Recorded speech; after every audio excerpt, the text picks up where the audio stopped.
في وضعنا الحساس نتحكم جعبنا واللباس وندقة الأجراس بزون الحروب رجالها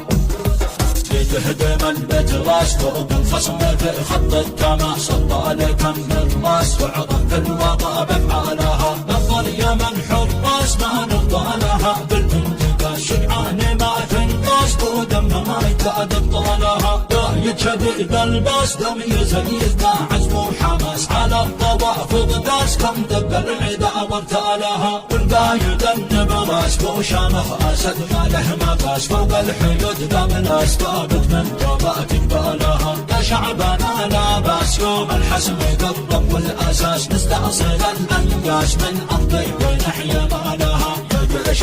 الياس هاجم والترس هم افتراس من حامل الترباس كفرهم لها بنصالها